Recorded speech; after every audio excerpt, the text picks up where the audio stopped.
Today is a do it with me meal prep. I'm out of practice. It's not even what it's called. Hi everybody, my name is Rosalie and welcome back to my channel, Back to Chubby. Today is another do it with me weight loss where I meal prep with you. So if you've never seen one of the do it with me weight loss videos, I've done it a couple different ways. For a long time I would show you everything I was eating in a day, and I was gonna try and do that today, but there's several things that have kept me from doing that. First of all, I don't know how many times I can just show you like overnight oats or whatever. I just use the same things over and over. It was sort of exhausting to have to come up with a different recipe for every meal every week. And so then I started just showing the one new kind of meal I was making for the week. And then that translated into me just having one meal throughout the week. A lot of times I don't like to eat when I wake up, A, because I'm usually running late, and B, because I just don't feel like making things, or sometimes if I eat when I get up, I feel kind of sick. And I don't usually like to stop working in the middle of the day to eat because I feel like it sort of breaks my flow and my concentration. So a lot of times lately I've just been eating when I get home, which a lot of people would call intermittent fasting. I guess you could say I've been doing that. I haven't really been doing it purposefully. And there have been several times where like I'll eat when I get home and then a little bit later in the evening I'll be hungry again, so I'll still eat. So it hasn't necessarily been just like one big meal a day.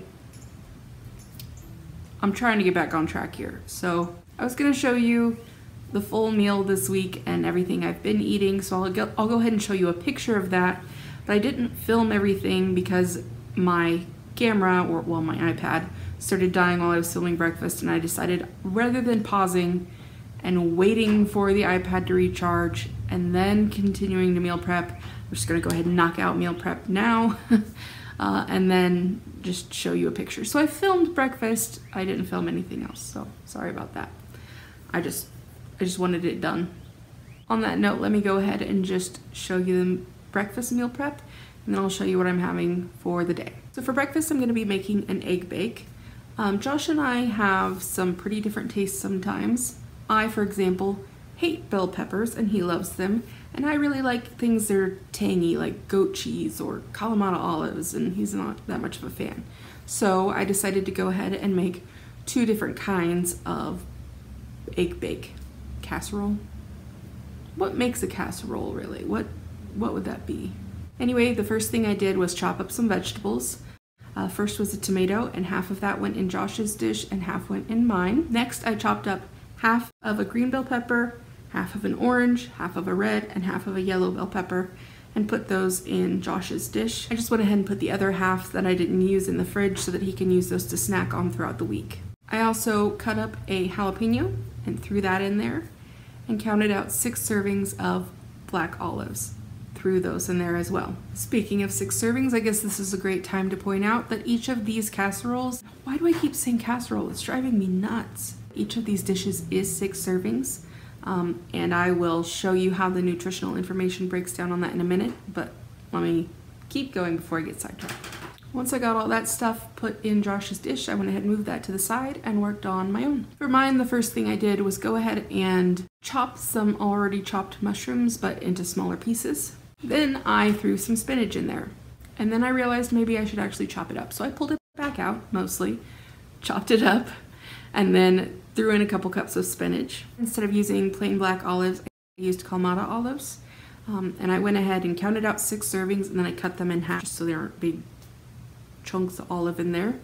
Threw that in the dish, and then I moved both of those to the side for a minute. So for these I wanted to include some breakfast sausage, but I decided to make my own for a couple different reasons. The first of is sodium nitrate. So a lot of you probably know, or if you don't, I'll tell you. Sodium nitrate is a food preservative, and it's what it sounds like. It's kind of salty, but it's also used in things like glass and pottery enamel, solid rocket fuel, fertilizer, things like that. It's pretty diverse in its uses, and there have been quite a few studies that link it to cancer and just other health issues in general, including high blood pressure. And it's one of those things that is technically, legally, according to the FDA, safe to eat, but the less you eat of it, probably the better. So I decided that I'd like to go ahead and limit that in my diet a little bit more. And also we have some venison that needs to be used, and it's very versatile. Venison, if you compare it to beef, is leaner, it's got more protein. The fat it does have is healthier. There's a bunch of different things. Lower cholesterol, etc. There's a bunch of different benefits to using venison. So when you are going to make your own sausage, there's a couple different ways you can do it. You can either just get a cut of meat and grind it up yourself. I've got an attachment that goes on my KitchenAid mixer, which will actually grind meat or other things for me, but I was a little bit too lazy to do that. But if you do that, you can control exactly what goes in the sausage or what goes in the thing you're making, how much fat is in there, what kind of fat is in there, what seasonings you use, the ratio of seasonings you use, etc. Or you can get already ground meat. In this case, I'm using ground venison, and then just put in the seasoning yourself. So the seasoning I got doesn't have any nitrates in it. Now, because there is no preservative in it other than regular salt, you want to make sure that you follow proper food handling procedures, specifically when it comes to cooking it and letting it cool before you store it. I mean, just like any other meat, just be safe with it. So I made 4 pounds of breakfast sausage. I'm not going to use it all here though. I scrambled up about half of it, and the other half I went ahead and made into patties. Once those patties had cooled, I put them in these cool like vacuum seal baggy things I got. This isn't sponsored, by the way. Always have to throw that out there. I just think they're cool and they're handy. So I put them in these baggies and use this little pump to get all the extra air out and vacuum seal them, and then I froze them. Once I spread out my scrambled breakfast sausage onto each of them, mixed it up a little bit, then I put 9 eggs into each of them. Why 9, you ask? Because I was really tired when I went grocery shopping. I got 18 instead of 2 dozen, and I didn't want to go back to the store. Then, once I put my scrambled eggs into each pan, I put some cheese on top. For Josh's, I used some pepper jack cheese, about a cup. And for mine, I used 4 servings of goat cheese. Why 4 instead of 6, you ask? Because that's what comes in a package, and I didn't want to get 2. Anyway, I went ahead and threw them both in the oven at 350 degrees until they were cooked all the way through. I think it was about 15 to 20 minutes. Just watch it and make sure it doesn't overcook, but you also want to make sure it's cooked all the way through. So if you stick a fork in the middle and it comes out clean, it should be done. Both of these worked out pretty evenly on the macros, really. Both of them came in just over 300 calories for a serving. Mine, with the sort of spinach and goat cheese and stuff, came in at 4.8 grams of carbs per serving, 19.2 grams of fat, and 26.7 grams of protein. And Josh's, with the peppers in it, came out to 5.8 grams of carbs, 19.2 grams of fat, and 26.7 grams of protein. Because of the seasoning I used, both of them came out a little bit high on sodium, but because of the vegetables I used, both of them came out good on iron and potassium and vitamin C and vitamin A. A lot of those really good micronutrients that you want in there. So I'm pretty happy about that. Anyway, let me go ahead and show you what else we are having this week. In addition to the egg bakes, we'll be having some avocados with tuna, a bunch of chopped vegetables like broccoli, cauliflower, and snap peas with some hummus and some ranch. For dinner, we'll be having some asparagus and some grilled chicken breast, but I haven't gone to the store to get it yet because I forgot. And for some snacks, we'll be having a kiwi. Well, I will. Josh doesn't like them.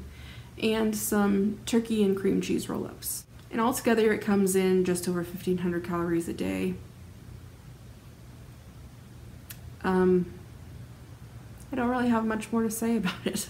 After going so long for either just eating once a day or just getting random crap, like I could go through a drive-thru and just get like a burger and fries or something and it'd be at around 1,500 calories. And I think I was starting to forget how much food you have to eat when you're trying to eat healthy. Like having a cup of cauliflower and a cup of broccoli still comes out to less than 100 calories. So I think that's something I'd sort of forgotten because I just haven't been doing well for so long. That's okay. We're getting back at it. I will get back in the swing of this. I'll figure something out. I got this. It'll be fine. I think I'm going to go ahead and wrap up here. I don't really want to talk at you too much longer. I know this video was kind of all over the place. I've been just trying to get back in the swing of things. This week is spring break and none of it's gone how I thought it would so far. At all.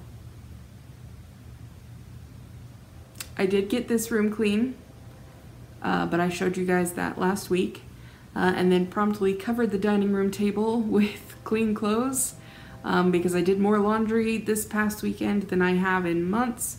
If you guys follow me on Snapchat, you probably already saw like the 4-foot tall pile of clothes that was on there. And so I got them all folded and hung up and put away and everything. So there's that. I still need to do some more laundry. But then I had to make sure I got all that stuff put away so that I actually could meal prep, because it was one of my goals to meal prep this week. It is also one of my goals this week to keep looking into a gym, which I will talk to you guys about a little bit more. It's also more involved than I thought it was going to be. Or maybe I'm just making a bigger deal out of it for myself than I should. Also, this has nothing to do with anything. I went to go try it and get some workout clothes because I'm going to join a gym.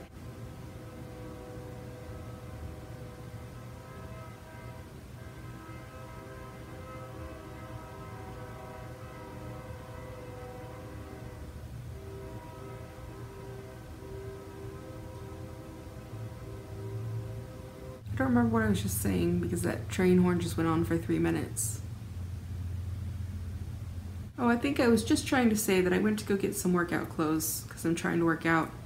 And it is really hard to find, like, it's hard enough to find clothes in general in my size. But if society really wants people to stop being fat, let them have some workout clothes that fit us. You know how hard it is to find a sports bra that fits me?